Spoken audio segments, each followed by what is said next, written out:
Well, good evening, board, and welcome to second semester and to our January 14th board meeting. This is our reorganization part of the board. So per Indiana Code 20-26-4-1, the election of board officers, the board will need to elect a president, vice president, and secretary of the board of trustees.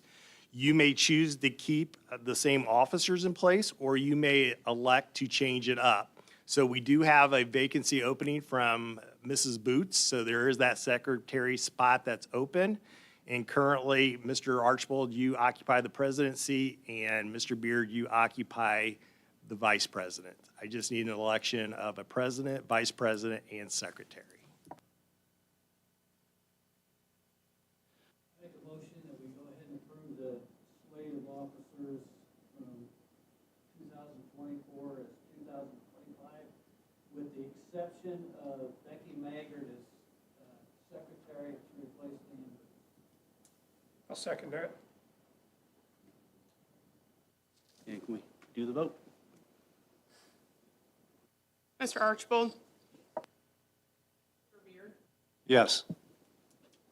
Mr. Caswell? Yes. Mrs. Maggart?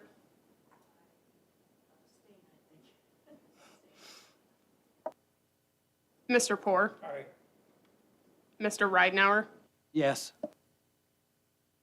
Yes. I hope you So at this time, voted already. Becky and Mr. Story, you guys can switch and then take your name tags with you. It's kind of like going to the principal's office a little bit. And then Mrs. Maggart, if you would, grab your name tag. Yep, switch it out. There you go. And now we have a seated board of officers.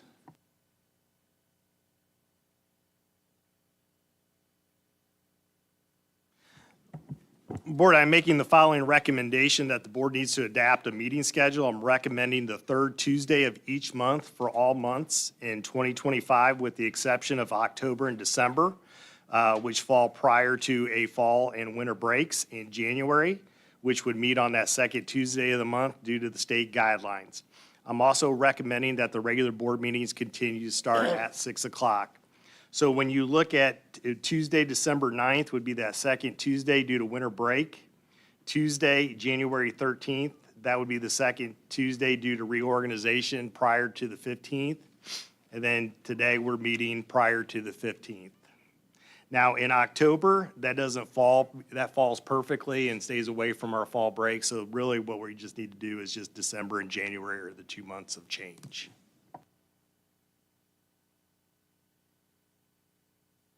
Any questions, comments? Everybody's still good on the 6 o'clock start time? You want to move that up or anything like that? You talking about moving down to 5:30 or so? Yes. I know we talked about it a year ago. All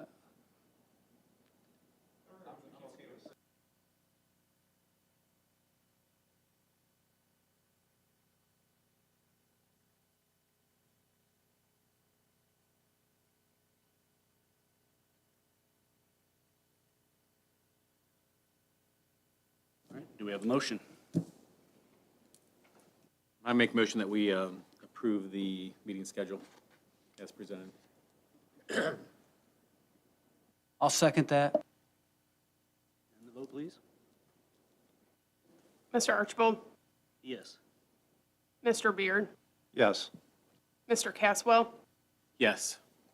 Mrs. Maggart? Yes. Mr. Poor? Aye. Mr. Ridenhour? Yes. Yes. Next up, Dr. Wiedenhofer, board member salaries. Board, your next item does involve board member salaries as per Indiana Code 20-26-4-7, that the board needs to establish board member salaries for the upcoming school year. I'm recommending that the board continue to use the current amounts as set by the state, the rate of $2,000 per year, plus a per diem of $150 for regular meetings and $75 for all other meetings remain. Questions, comments? If not, do we have a motion? Make a motion that we continue with the state set salary schedule? I'll second. And the vote, please. Mr. Archibald, Yes. Mr. Beard, Yes. Mr. Caswell, Yes. Mrs. Maggart, Yes. Mr. P- Aye. Mr. Ridenhour, Yes. Mr. Sturry. Yes.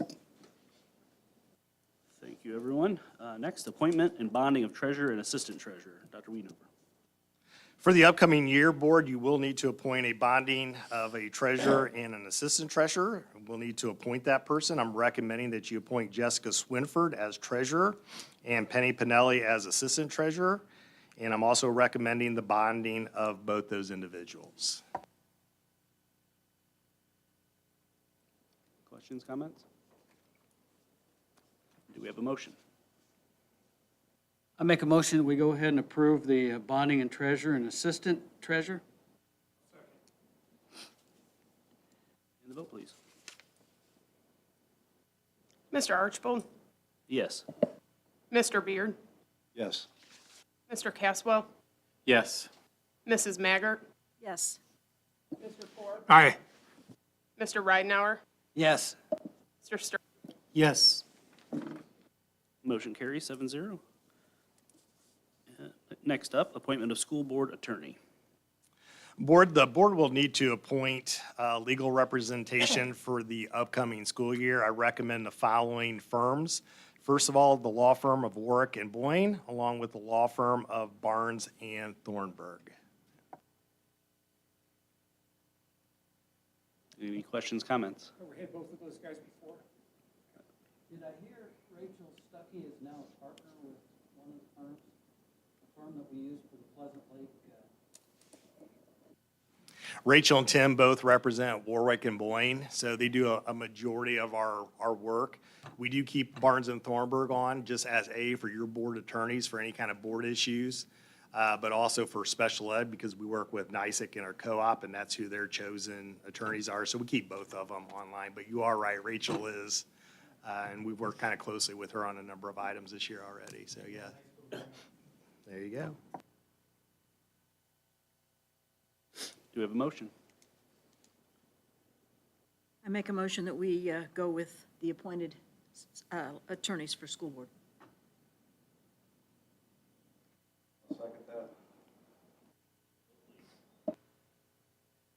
Mr. Archibald, Yes.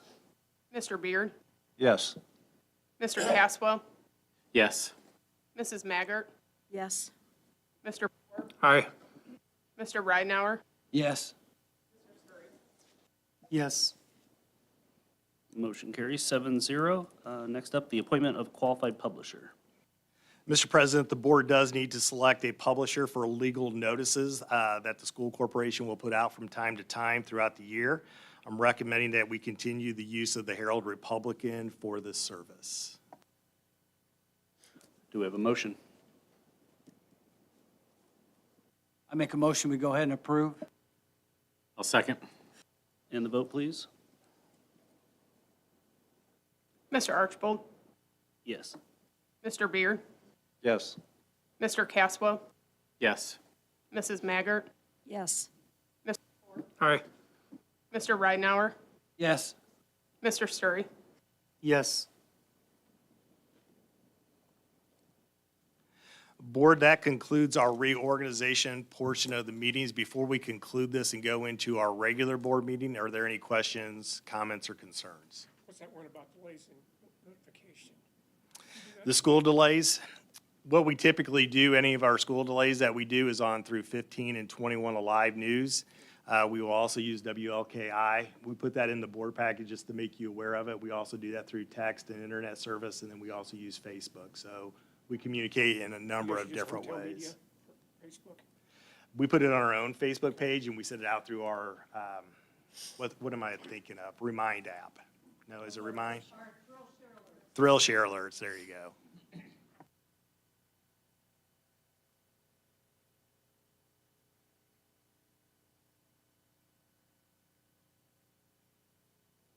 We will do our regular meeting now. First up are patron comments. Patrons will be, excuse me, got something in my throat. If you wish to speak, you need to do so from the podium. State your first and last name. The board will not engage in questions or comments, limited to 3 minutes. Was there anyone signed up? And Board, we do not have anybody signed up for comments.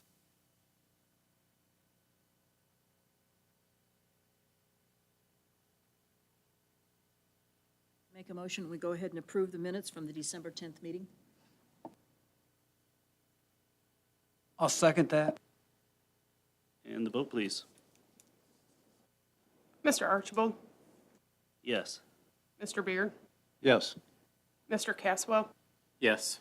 Mrs. Maggart, Yes. Mr. Poor, Aye. Mr. Ridenhour, Yes. I guess I refrain because I wasn't part of the board at that time. Next up would be the approval of claims. Any questions, comments regarding claims?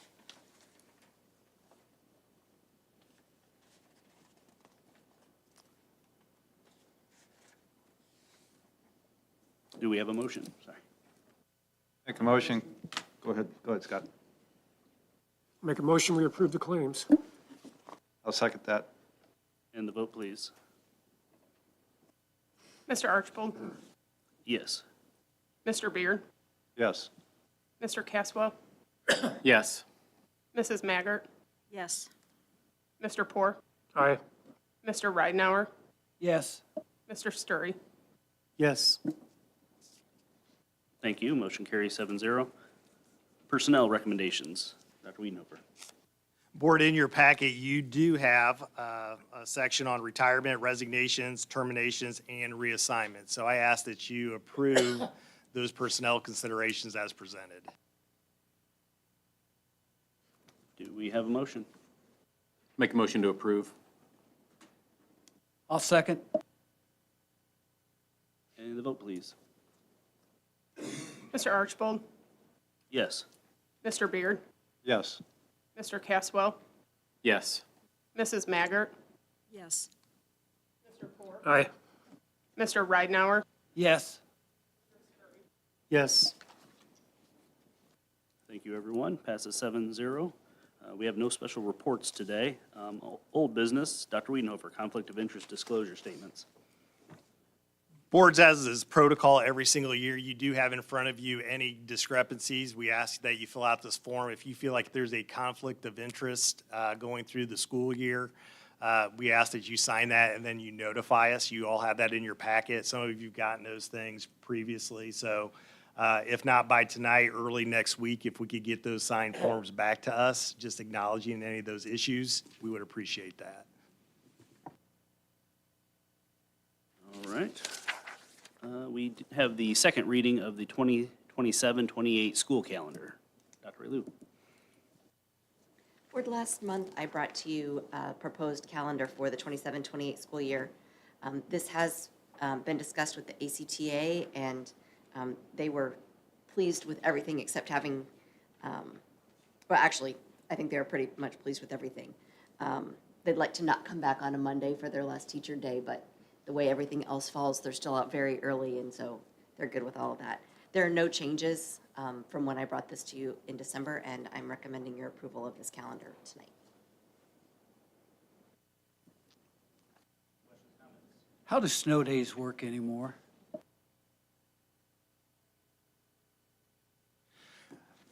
Snow days are either, they're all e-learning days. So typically what we had talked about with staff, one of the major concerns that we had is what happens if we have a huge snowstorm where we're out of school for 5 or 6 days? Is that a lot of e-learning doing 5 or 6 in a row?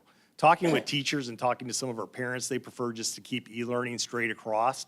So we do have some of our days where we are self-paced learning days, which our teachers are there to help and guide and post those online.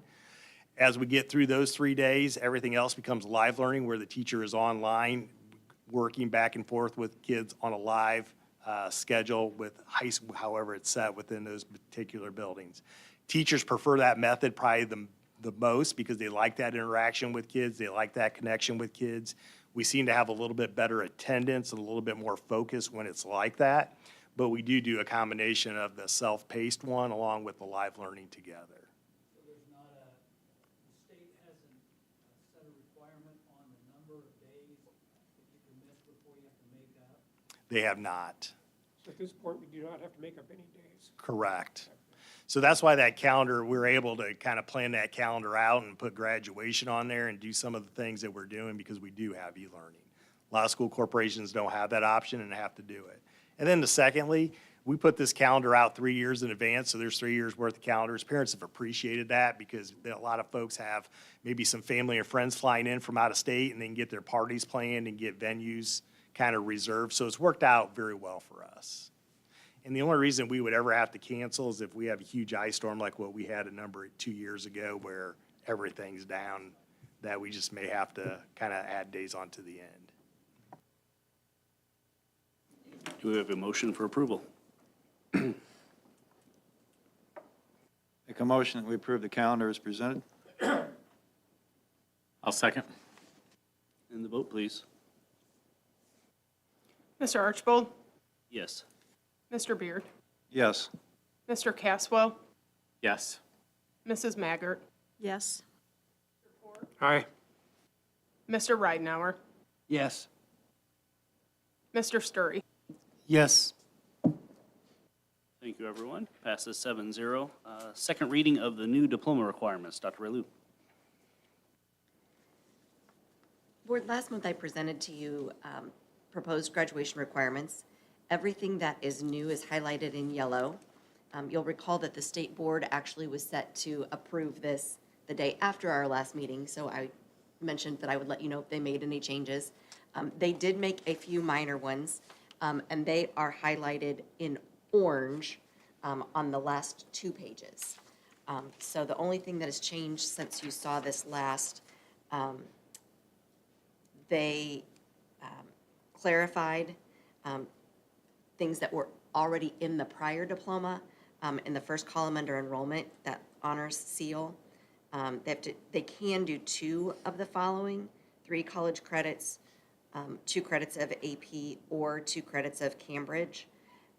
That has been something that's met that honors diploma requirement before. They just didn't have that listed. It was kind of an oversight, and they put that back in. The other changes are related to work-based learning. They adjusted the number of hours required for the employment seal and then for the honors plus seal. Those are actually done in 75-hour increments as approved in all of the state course descriptions for the capstones. So they just aligned those hour requirements to make sure that as students are taking the courses and then hours are accumulated, that matches what's required for the diploma. With the honors employment seal, they also added an experience aligned to a career scholarship account program. I just wanted to highlight the fact that we have our first partner for career scholarship account. Freedom Academy has applied as an approved provider for career scholarship account students. The state has set aside $5,000 per student that any vendor who does career training can access on behalf of the student. So Freedom Academy, for example, if they were teaching our students an HVAC program, they could bill the career scholarship account up to $5,000 for the cost of them providing that program. So if we would use them as a partner to provide CTE courses, that's how those can be funded. So that's an addition to that employment seal. So we're excited to see that because that allows us to leverage more partners. Would that apply to like our fire training? It could. Our fire science program right now is funded by CTE dollars that we collect for students being enrolled in the courses. And what we pay the firefighters, the hourly rate fits within that budget. Our fire program is not applied to be a career scholarship account provider. They could, but the agreement we have right now in place is working pretty well. So I don't know that they'd want to take on all the additional paperwork that would require. 75 hours on the enrollment. Is there a time frame they have to get that done? So it can actually occur anytime from their freshman year through the summer of their senior year. Now, getting the seal, since we do graduation before the end of summer, a seal might be adjusted if they did it after their senior year, but we don't report that until October after their senior year. So you are allowed still to do that following. Our recommendation would be obviously that they get that done between freshman year and end of May of their senior year, but it can be done at any point in your high school career.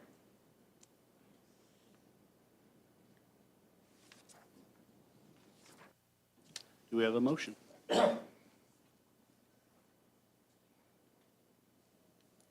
Make a motion to approve the diploma requirements. I'll second. And the vote, please.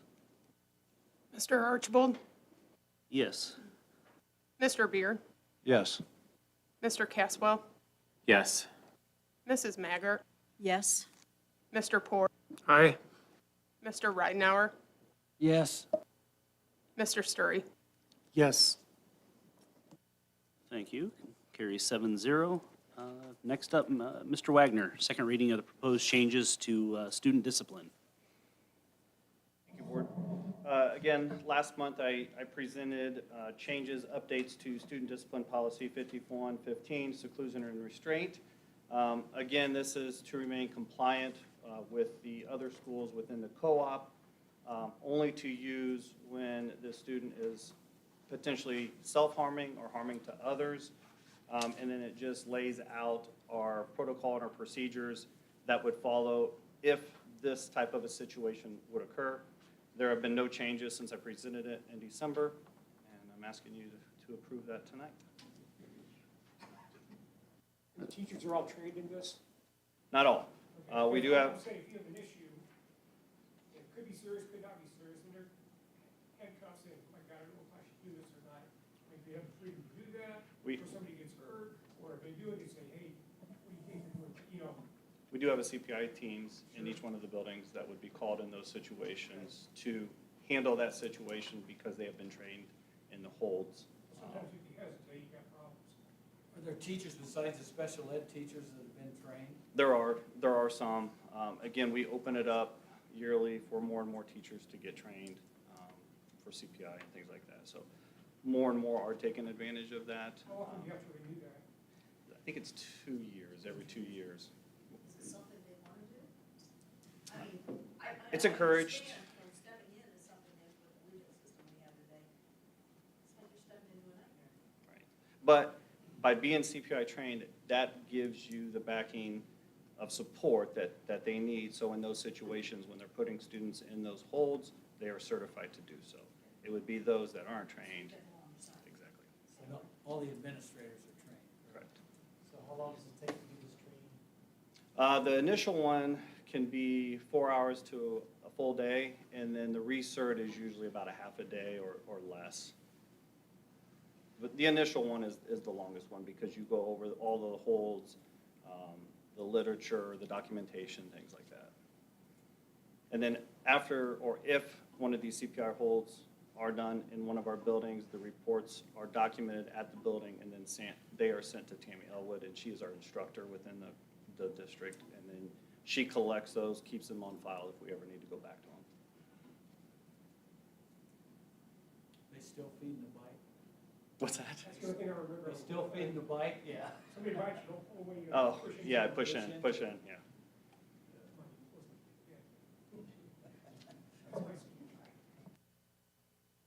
Any other questions or comments? If not, do we have a motion? I make a motion, we go ahead and approve the student discipline policy. I'll second. And the vote, please. Mr. Archibald? Yes. Mr. Beard? Yes. Mr. Caswell? Yes. Mrs. Maggart? Yes. Mr. Poor? Aye. Mr. Ridenhour? Yes. Mr. Sturry? Yes. Motion carries 7-0. Next up would be the second reading of out-of-district student policy. Again, Board, in December, I proposed changes to our out-of-district transfer policy 5120, and if you recall, the big change was removing the monetary cost of students to transfer into our district that live outside of our district, but we would still hold in there the attendance, the discipline, the behavior, to make that determination if we were going to accept that student into our district. So the only thing that would be out of it would be the actual monetary cost to come here. Okay, so if they still owe the school they're at, how's that handled? Because we had that before when I was here. That's a good question. Again, I think that would still have to be something worked out between them and that school, but that would be something I could look into and get back with you on how we've handled that in the past. Because if they're gonna leave them high and dry, they'll probably be less high and dry. Which, in today, the only cost they should have, since all of the book fees and everything like that have been removed, would be maybe more of the parochial schools. If they're leaving from there and still have funds, you know, outstanding invoices, bills that they would owe. As far as public schools goes, I wouldn't see it being as high as it maybe was in the past, but I'll look into that and get back with you.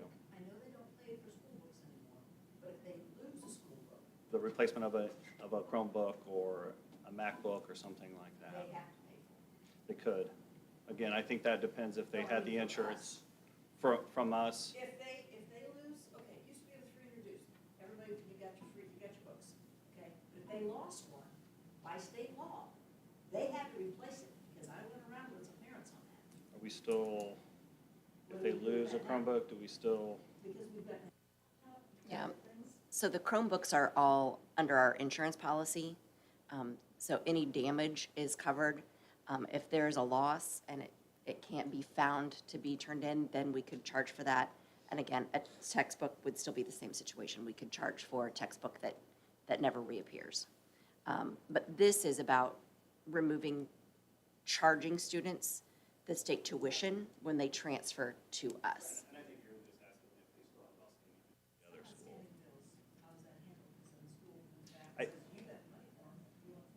Well, I think, again, they would have to pursue that money through legal systems to collect it. That wouldn't have us involved in that. Correct. So that would be up to them. But as long as their attendance and their discipline and everything are good standing, you know, we would consider that student as a transfer.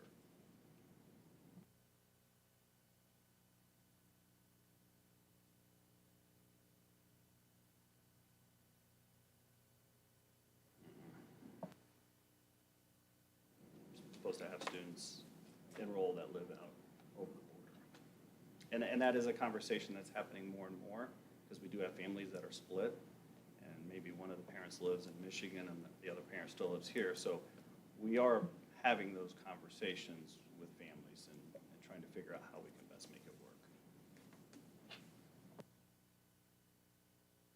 Any other questions? Do we have a motion?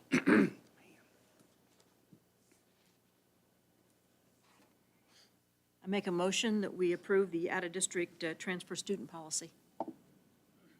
I'll second that. And the vote, please. Mr. Archibald, Yes. Mr. Beard, Yes. Mr. Caswell, Yes. Mrs. Maggart, Yes. Mr. Aye. Mr. Ridenhour, Yes. Mr. Sturry. Yes. Motion carries 7-0. Next up would be the first reading for the Retention Appeal Procedure Policy 6121. Dr. Raylu. Board, you may have heard that the state has passed a new requirement around the iRead3 exam.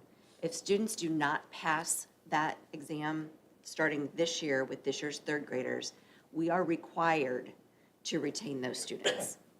There are good cause exemptions that are listed in this policy. You'll see that there are 5 of them there. If a student has been retained twice already in third grade, we don't have to retain them again. If they have an IEP and the case conference committee determines it's not appropriate to retain the student, then they can be moved on.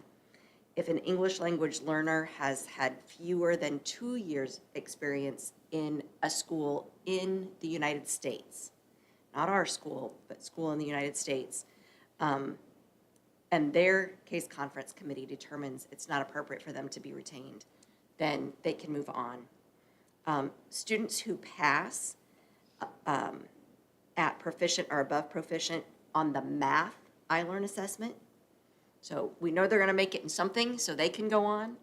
And then lastly, if a student has received intense intervention in reading in 2 or more years and was retained already once in K1 or 2.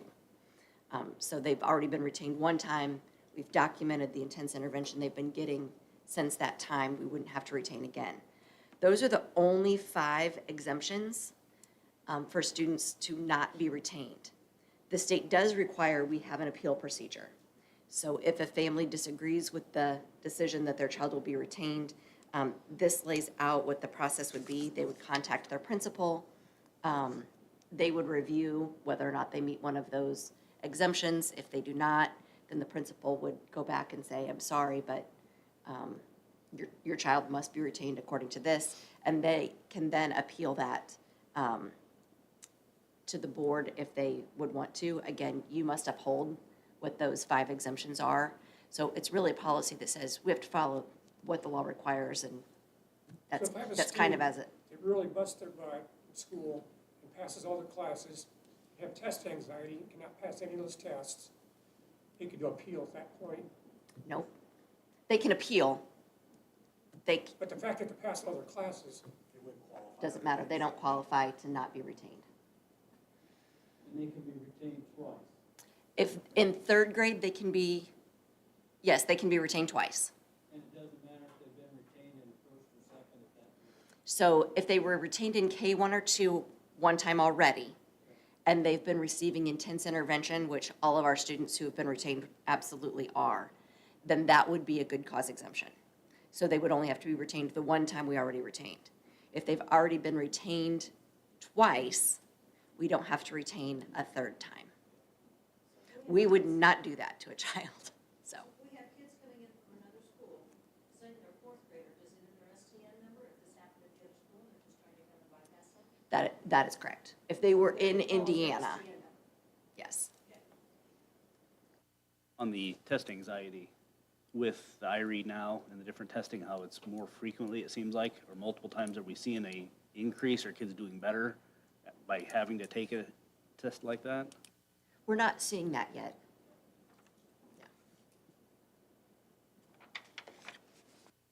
Any other comments, questions? Okay, next would be the first reading for retention and extracurricular athletic program policy, 6146. So board, this is a policy that exists around basically athletics, extracurriculars, where a family might opt to retain a child to give them an age advantage to be more competitive. We have a policy that says you can't do that, and if you're doing that for that purpose only, then you're going to play at the grade level you should be at. We are recommending that we add simply the highlighted piece there that says, or as required under Indiana code, so that this policy is not in conflict with the new retention requirement that we have for 3rd grade. So is there an age, like, in the old days, people used to could hold their 8th graders back, and they were good students because they wanted to be a little more mature. But if say I've got a 2nd grader who's like a little squirt, and he's really not even done sports yet, I'm gonna keep him back for a year to see maybe he can grow a little bit. Is there like an age, is it like 7th and 8th grade you can't do it, or is it all the way back then? It actually is at the age at which there's school sports. Okay. So if they did it in elementary school, there's not going to be an impact on that. It's going to be later in their career. The IHSA does have an age limit, I think it's 19. Yes, 20. 20? What, you have to be 19, you can be 20 for a state finals of that sport. Correct. All right, any questions or comments on that? And the last first reading we have is test integrity and security policy, 6133. Dr. Raylu. So, board, the state provides criteria that we must do training on each year for all school building employees around test integrity and security. As we are looking at spring testing season, SAT, our WIDA access testing for our English learners opened today. iRead in the spring, iLearn continuing. We just wanted to make sure that the board policy aligned with the current requirements of that test integrity and security training. The way this is written, it should get us through for several more years because there are things that are not specified by date, but rather by season of when they happen. So the state has different annual requirements about when different trainings have to be done, when different forms must be signed. And this just brings our policy current with what has to be in that. This is first read, so if you have questions about that, I'm happy to answer anything you have. Thank you. New business, early literacy achievement grant. Dr. Relu. Board, 2 years ago, the legislature passed a $10 million award grant to be given to teachers who are teaching children grades K through 3 who take the iRead assessment. This is an award based on school performance. We have not negotiated a contract since this award went into place, so we have an MOU in place with ACTA that says all teachers who are eligible for this award will equally receive those funds. So this year, the amount we received was $26,018. So all teachers who teach grades K through 3, special education, English learners, Title I, intervention, and instructional coaches are eligible for this award. There are exactly 40 teachers who were in those roles last year who are still employed with us. So they don't have to be in those grade levels, but they still have to be employed with us to be eligible. So you'll see the amount that we are recommending for teachers to receive that. The remaining grant funds cover their turf and FICA for this stipend. So I'm asking your approval for us to be able to send that money out to the teachers and thank them very much for their hard work, for the literacy gains that we are making. Do we have a motion? Make a motion, we approve. I'll second that. And the vote, please. Mr. Archibald, Yes. Mr. Beard, Yes. Mr. Caswell, Yes.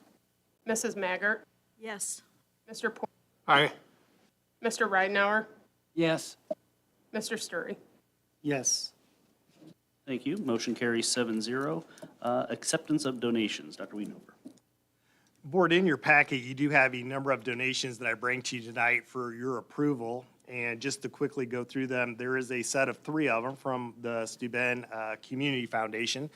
These are grants where our local teachers have requested and put through some activities that they requested some additional funding through. Those 3 teachers, Mrs. Fulton with the classroom activity for the amount of $540.32. Mrs. Lance with her seniors does a United Day of Caring as she gets those seniors out and about in the community. Requested $250 to take care of some expenses. And then Mrs. Cranshaw with her in-class activity too for the amount of $458.73. So very grateful from the Community Foundation and Jennifer Danick and her group helping support our teachers in the classrooms with some of these extra funds. The second is Hawkins Water Tech giving us an annual donation of $315.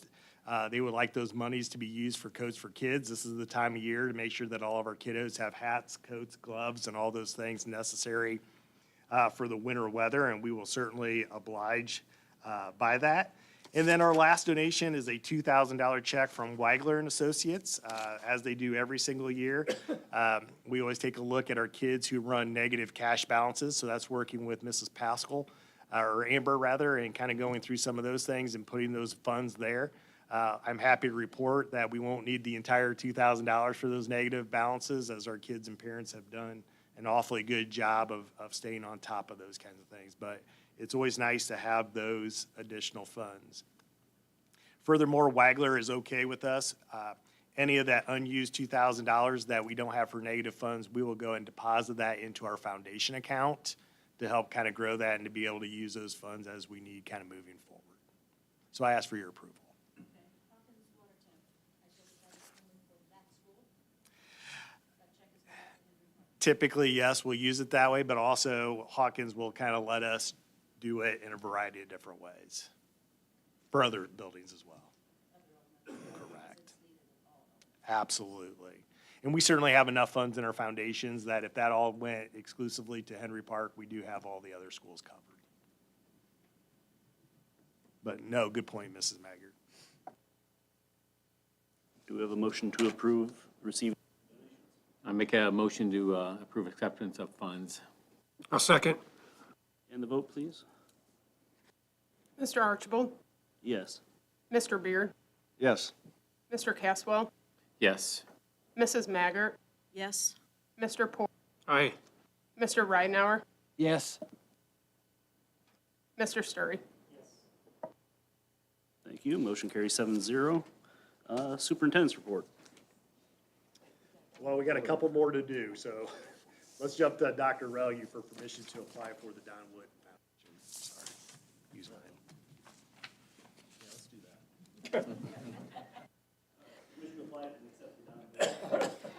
that. So, Board, we previously applied for a Don Wood Foundation grant. We'd like to be able to apply for another one. This will be specifically for additional equipment for our advanced manufacturing next level program of study. They have awarded us $169,000 previously. As part of our PCAP grant, we were able to set $30,000 of the $55,000 aside, purchased one more piece of equipment. Next on the list is another grant we're applying for $125,000 for equipment. You're getting the theme of this is expensive equipment. And so we will be going back to the Don Wood Foundation, writing another grant and asking for additional funds. It will be very similar to the grant that you approved previously. Are these grants renewable, or do you have to do a different kind of grant? What's the money? It's a different application each time. Okay, so it's not non-renewable.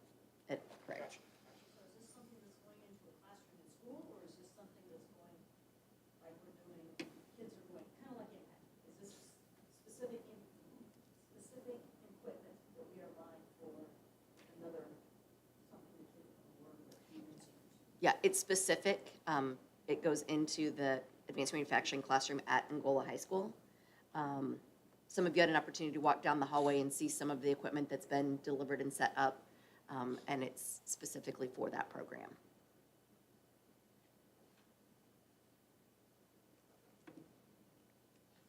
Do we have a motion? I make a motion, we go ahead and apply for the grant. I'll second. And the vote, please? Mr. Archibald, Yes. Mr. Beard, Yes. Mr. Caswell, Yes. Mrs. Maggart, Yes. Mr. Poor, Aye. Mr. Ridenhour, Yes. Mr. Sturry. Yes. Thank you. Motion carries 7-0. Next would be the permission to apply for and accept the Commission for Higher Education and Connexus Education Readiness Grant. Dr. Relue. So, Board, the last several years, Connexus has partnered with the Commission for Higher Ed to award funds specifically for advanced manufacturing, next level programs of study. There's a small list out of all of the advanced manufacturing options that they will fund. We are now offering the Smart Manufacturing 4.0 pathway, which is eligible for that funding. So of course, we're applying for it. Mr. Savage has been working diligently on this grant application. This awards up to $225,000. Right now, our quote from Amatrol for the equipment, which is the mechatronic system table, and our first robot arm. So they'll be able to program the robot arm and have it lift things. So it's very exciting when kids see what's coming. They love that. This is equipment that's needed for students to have the hands-on experience to take their gold SACA certifications. We've got the online curriculum for them to do the simulations, but this will allow us to be hands-on and do the next level of certification. So asking for your permission to apply for the $125,000 for those two pieces of equipment. Do we have a motion? I go ahead and make a motion again that we apply for this grant as well.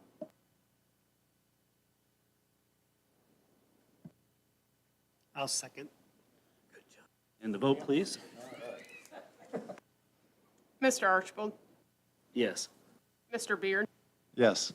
Mr. Caswell, Yes. Mrs. Maggart, Yes. Mr. Poor, Aye. Mr. Ridenhour, Yes. Mr. Sturry. Yes. Motion carries 7-0. And next would be the course request. Dr. Relu. So Board, you have 3 additional course requests from Angola High School. These are courses that will allow us to expand theater courses to the high school. All of our theater has always been done strictly as an extracurricular. This allows us to put it in as a co-curricular. So I'm asking for your approval for the high school to offer advanced acting, technical theater, and theater arts. All 3 of those courses would be taught by our new theater teacher, Katie Davidson. It's the first time we've had somebody who's actually licensed in theater, giving us the opportunity to do this as a co-curricular. So ask your approval for those courses, please. We hope to have enough students. If the classes have fewer than 15 who sign up for that, we typically don't carry a class. But she's recruiting hard, and I've seen her interacting with the middle school students she's been working with, and I don't think she's going to have a difficult time getting 15 students in those courses. Are these 3 separate periods? They are 3 separate periods, and they might include different students in the courses.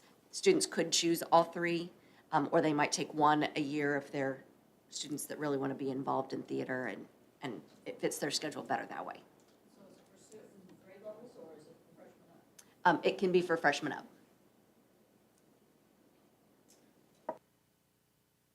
Do we have a motion?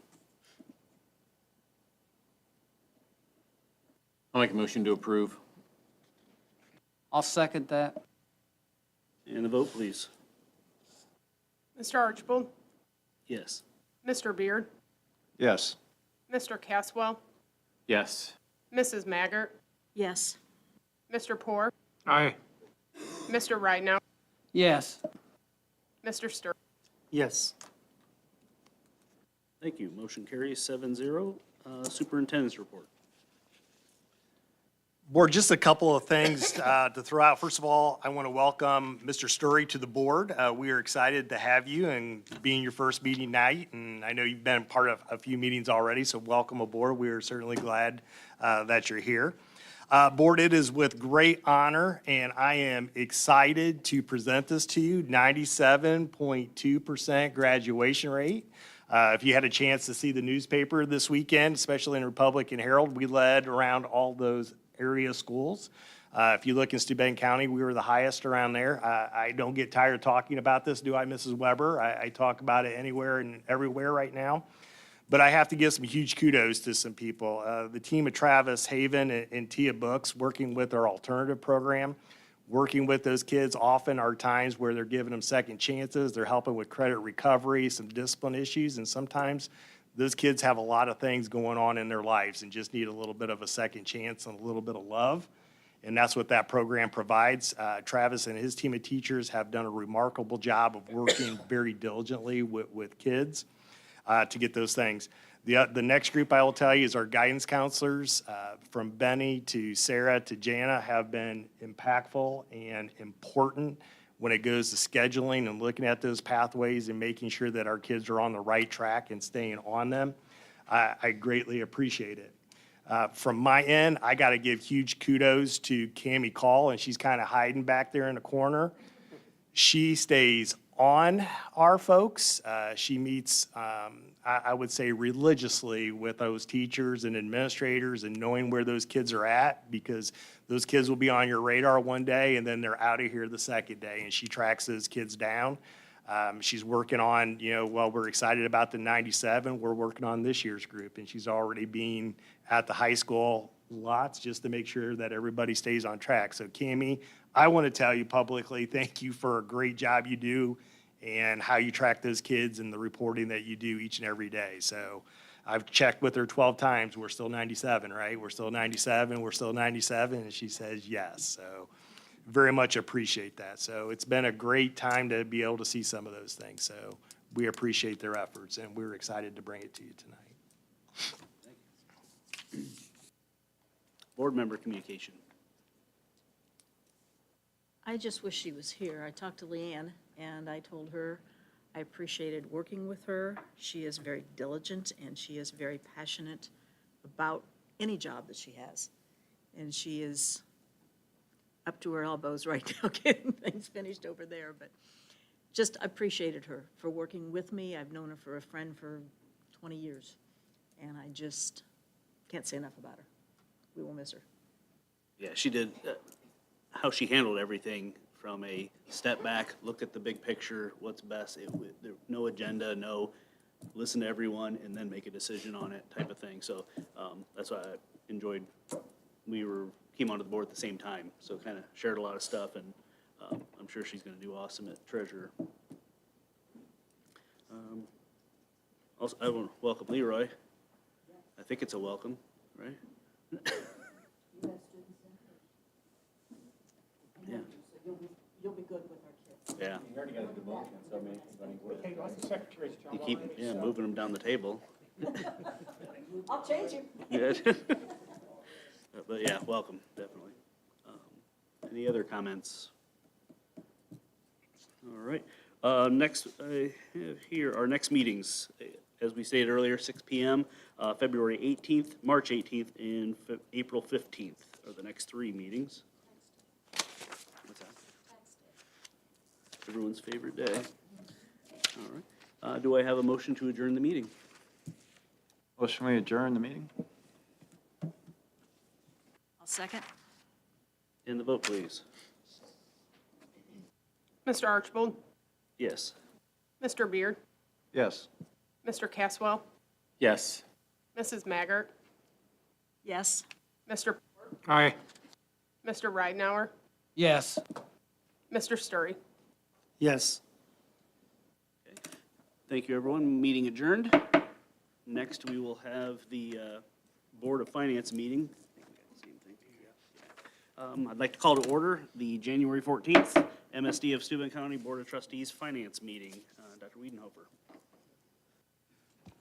Board, as part of Indiana code and requirements, this is a separate meeting, and we do it typically right after our regular meeting each January. Dr. Penrod and I will be kind of moving you through some of our finance items for this agenda. Before we get started, we do have to have an election of officers, Indiana Code 5-13-7-6. Board members will need to appoint a president and a secretary for the Board of Finance. I recommend that you appoint the current board president and the current board secretary to serve in these roles pursuant to our board resolution. Any questions, comments on that? Do we have a motion?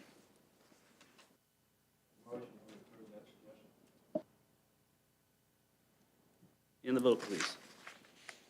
Mr. Archibald, Yes. Mr. Beard, Yes. Mr. Caswell, Yes. Mrs. Maggart, I can vote then? Okay. Yes. Mr. Poor, Aye.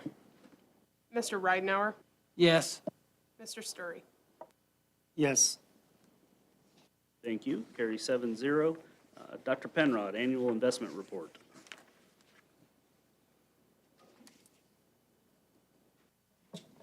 Good evening. Thank you for your time tonight on the Board of Finance meeting. Was exciting stuff to start the year in January, right? I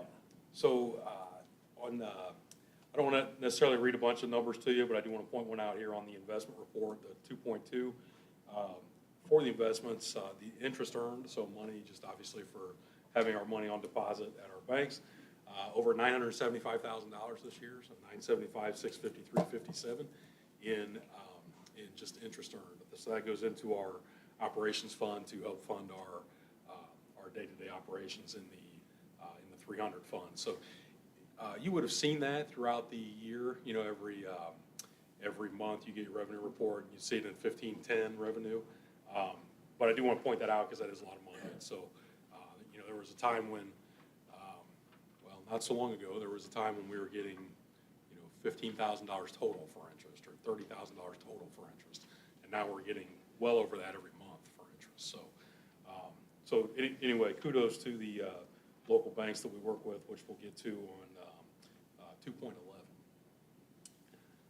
You want me to keep moving? Okay. Well, any questions on the revenue? Sorry. Yeah, yeah, and mileage too. Chances that's gonna stay that way. You know, like, so we've done a lot of debt, obviously, right, with our bond issues. And it's tied together. When we were seeing interest rates on our borrowings of 0.75, we were getting interest at the bank of, you know, 0.5. And then we start seeing, our tax deductible bonds at 3.5, 4, and we're seeing interest at a little bit right around that area. So, you know, I don't know, I guess. I think the jobs report came out last week, and the Fed decided not to cut their rate. Yeah. So if that's the case, then I would imagine that our bank rates will go down as well, but not until that happens.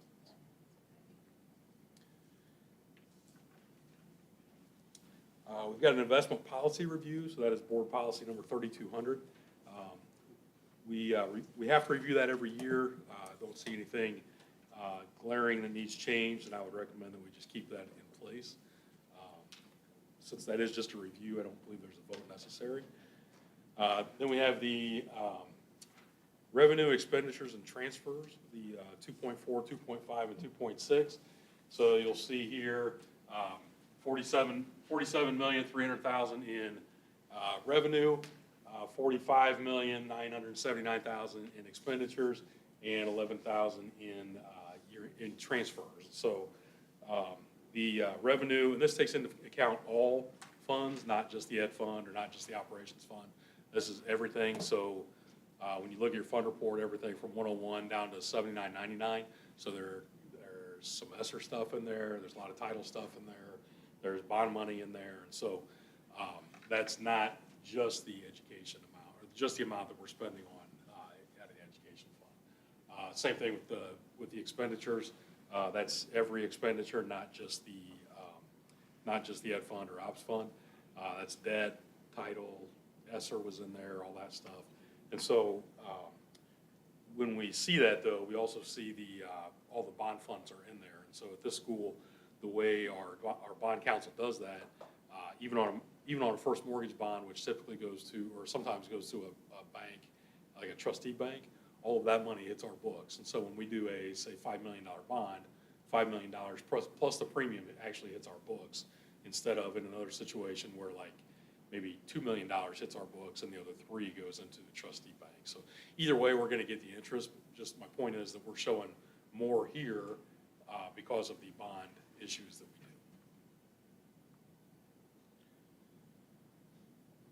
do. 2.7 on the expired warrants.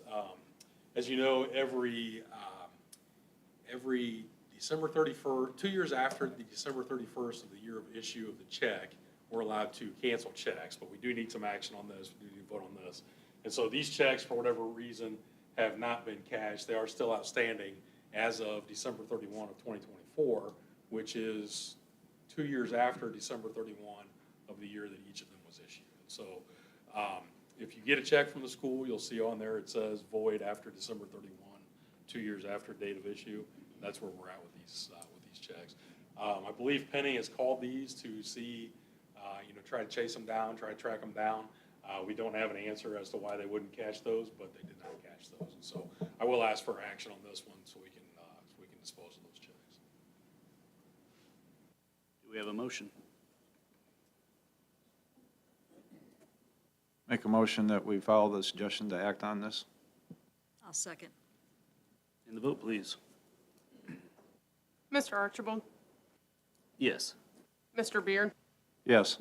Mr. Caswell? Yes. Mrs. Maggart? Yes. Mr. Poor? Aye. Mr. Ridenhour? Readjusted in July 1. This January 1 is 70 cents per mile driven for business purposes. So I I would recommend that we pass we pass an action stating that we'll reimburse for business miles 70 cents the IRS rate. Make a motion to approve. I'll second that. And the vote, please. Mr. Archibald? Yes. Mr. Beard? Yes. Mr. Caswell? Yes. Mrs. Maggard? Yes. Mr. Poor? Aye. Mr. Ridenhour? Yes. Mr. Yes. Motion carries. Thank you. Thank you. Our next one is the financial condition report. A lot of times you'll hear this called a DUAB report. DUAB is Distress Unit Appeals Board. That came into being maybe 10 years ago, and it's kind of put into place to monitor indicators to make sure that units of government, particularly schools, don't fall into a bad spot where they can't operate. So if you're thinking like a Gary or a Muncie, that's kind of what DUAB watches out for. Gary was under DUAB or state control for the past X number of years. This summer was the day they got out of state control, so they're back locally controlled again. But this is the report that DUAB puts out every year on each school. And so there's a number of slides here. We'll go through these. A lot of this stuff we've seen before in various ways, shapes, or forms in various reports. We've seen our ADM, the 2392, our net assessed value at $1,852,000,000. We see that when we're talking about debt and tax rate, which we'll talk about. I'll mention that in just a second. The estimated population of just this particular district is the 18,646. Again, this is all DUAB stuff. Like, this is literally printed straight from their website. So I don't know where they come up with 18,646. I don't know what. I know they draw the boundaries of the district. I do not know what mechanism they use to count that 18,646, which I've always thought is fascinating to be able to get that number. But this does come straight from them. So the chart then just shows the ADM of the 2392, the fall in-person in blue, fall virtual we don't have on here, spring in-person in green. You can see kind of some declination from 15, 16 to where we're at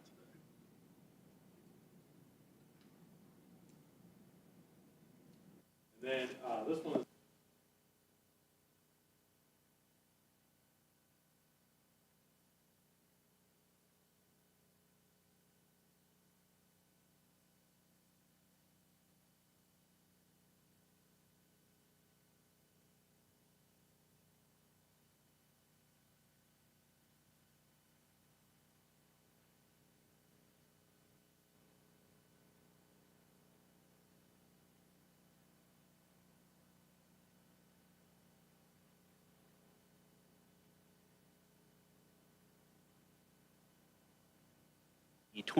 what was it? Yeah, 21, 22, the dip in the free and reduced lunch. Is that due to COVID and with the free lunch for everybody? I think that could be. I think they might have still reported, but I don't know if they did or not. That could very well be. Okay. This next one, fund balances. I think this is kind of interesting. A lot of these, like I said, we see these a lot, but this was kind of interesting to look at everything because they classify things just a little differently. So you've got capital funds, debt funds.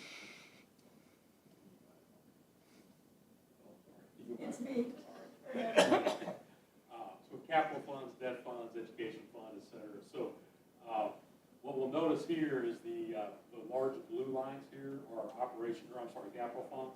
And that takes into account our bond funds, our construction funds, anything in the 700 series that you see on your fund report is going to show up in this blue bar here, and that's why that's a little higher than it was in the past when we started doing more construction projects.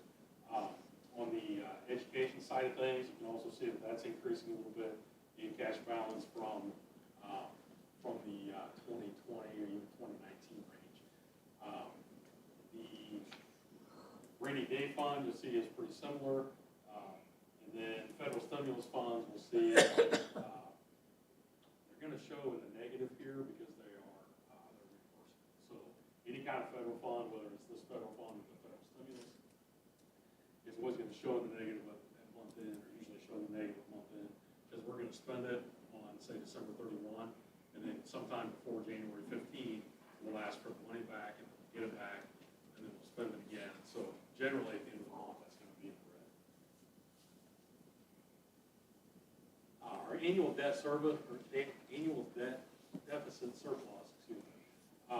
So this one, we see revenue on the green side, and we see expenditures on the blue.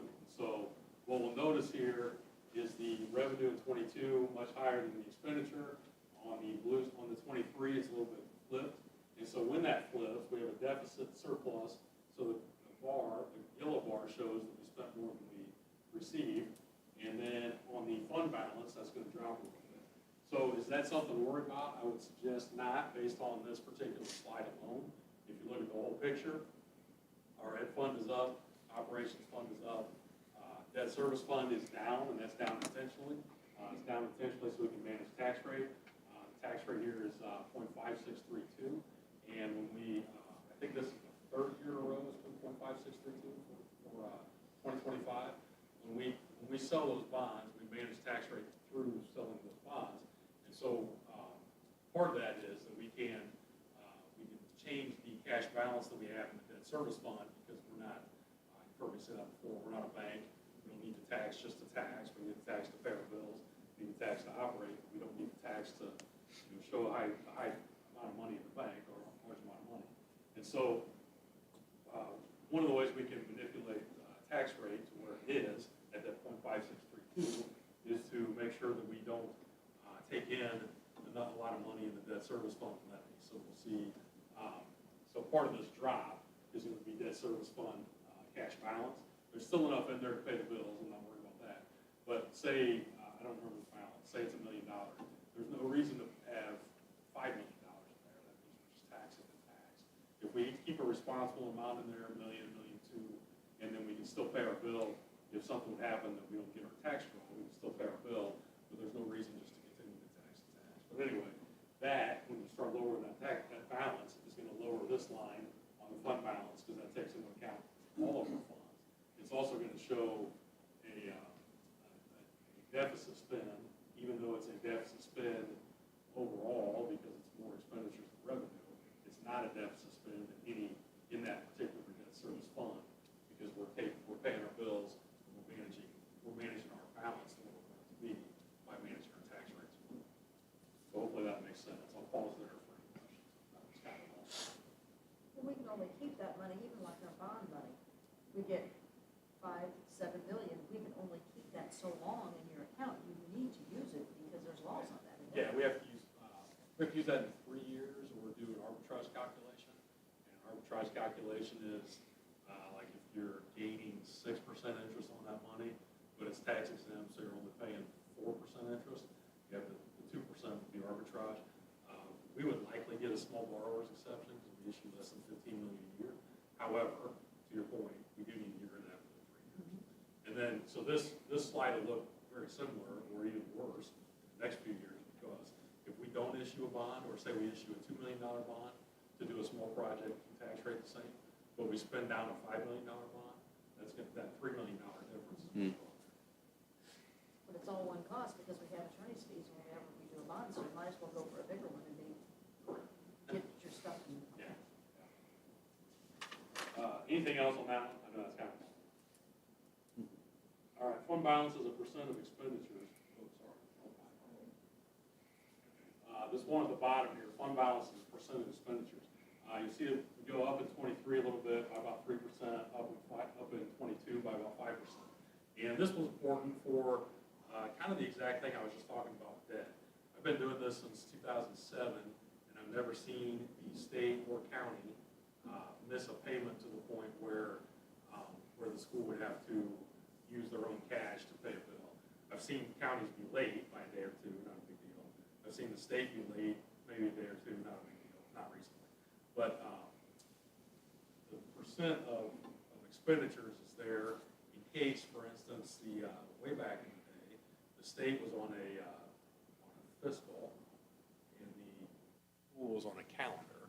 And so they would skip July payment or June payment to make their books look good at the state and then pay twice in July. So what that would do in the school world, that over the course of 12 months, it didn't matter because you got all your money. At the state level, their June books would balance because they didn't make that payment to all the schools. So kind of a financial trick at the state level. However, schools still have expenses to pay in July, even though they didn't get or their June, even though they didn't get their June payment. And so you would use this 33.7% to pay your June expenses in this example, and then get your money back in July, okay? So this is a kind of an emergency type of thing, I would say.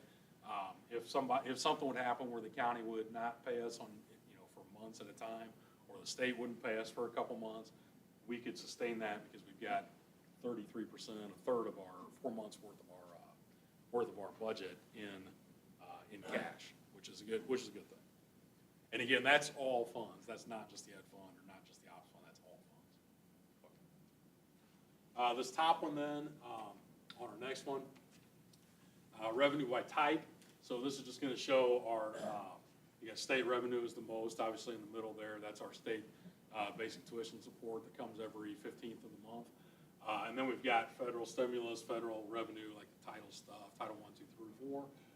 Other local revenue, debt revenue, operating revenue, which is nothing, operating referendum revenue, which is nothing, and local tax revenue. And then this bottom one we have to put on there because it's one of the slides they have. But because there is no operating referendum here, that's just flat. It's just if we did have operating referendum, that would show what kind of revenue we receive. But since we don't, it's going to be zero. All right. So that's it for the DUAP report or the financial conditions report. Any questions on any of that?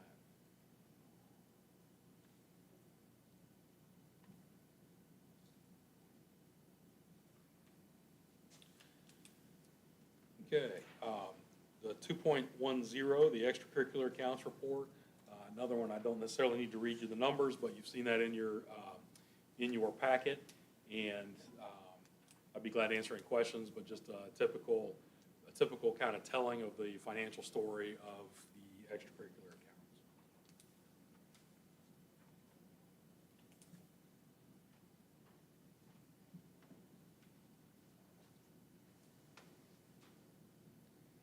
And if nothing there, I would ask for action here on the recommendation for depository for 2025 under 2.11. We are currently with the First Federal Savings and Farmers State Bank. We don't have any issues with either of those. As you know, we receive a lot of interest earned in that, and I would recommend that we continue with both those relationships. Do we have a motion? I make a motion, we stay with current banking. I'll second. And the vote, please. Mr. Archibald, Yes. Mr. Beard, Yes. Mr. Caswell, Yes. Mrs. Maggard, Yes. Mr. Poor, Aye. Mr. Ridenhour, Yes. Mr. Sturry. Yes. Motion carries 7-0. Next. And then finally, the teacher compensation funding floor. Schools who did not meet either or both of those have to report that to the board. I like to report that to the board as good news as well. So our teacher compensation, if you remember right, a couple years ago, the legislature passed a law that said we have that 45% of our money spent on salaries, teacher salaries. There were some problems with that. As you can imagine, they didn't ask a lot of practitioners about how to do that. Arbitrarily picked some number and fell short of 45%. But did not include insurance, didn't include any kind of benefits, also didn't include any kind of payments to special ed co-ops or CTE co-ops or anything like that. So a group of superintendents got together to lobby for that to be changed, said, hey, we understand basically what you're after, but let's make that include all compensation. And the lawmakers said, okay, but let's make it 62% then. And so we're supposed to make 62% of our ed fund into teacher compensation. And if we don't, we need to report. But again, for good news, I thought we'd report as well. We're at 63.42%. The DOE figures that and sends that back to us. So at 63.42%, that's in really good shape as far as the state requirement goes. And then there's another one called the funding floor, which basically says if you, as a school, receive more state tuition this year than last, you also have to spend more money on teachers' compensation this year than last. And so you could not, there's a situation, I mean, there's many scenarios where you couldn't. You lose a lot of high-end teachers, higher-end salary teachers, replace them with lower-end salary teachers. There are a few scenarios where that could happen. But in the situation with MSD Steuben, we were supposed to spend, we needed to spend $8.409 million and spent $8.675 million. So made that by $265,000. So kind of easily made that. And I think that's good news. Anytime you comply or do better than what the state says, that's always good news. But also good news because, I don't know, nobody knows what's going to happen right now in the state as far as the legislature goes with the funding formula and that kind of thing. Since there are no media people here, that's a little frustrating sometimes to not know, but we're supposed to be kind of planning. However, we are going into a negotiation session this fall, and so negotiations are always a two-way street. We have to offer, they have to accept, and so I know sometimes people kind of pick on teacher salaries a little bit, and I certainly don't think that anybody would say teachers are overpaid, that's for sure. But in this case, we are beating where the state says we should be, where we should be as far as what with the funding floor and the percentage in compensation. So kudos to the board for negotiating those deals and then agreeing to those deals and implementing that. Any questions on Board of Finance stuff?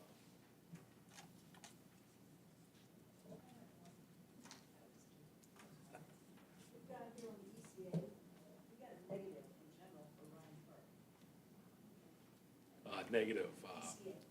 on the overall or just one line? On what? At the end? I'll have to look into that, not sure. In general, that's not for No. ECA.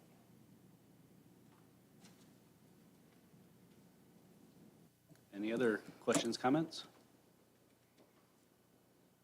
Do we get a motion to adjourn the finance meeting? Make a motion, we adjourn? I'll second. And the vote, please. Mr. Archibald, Yes. Mr. Beer, Yes. Mr. Caswell, Yes. Mrs. Maggard, Yes. Mr. Poor, Aye. Mr. Ridenour, Yes.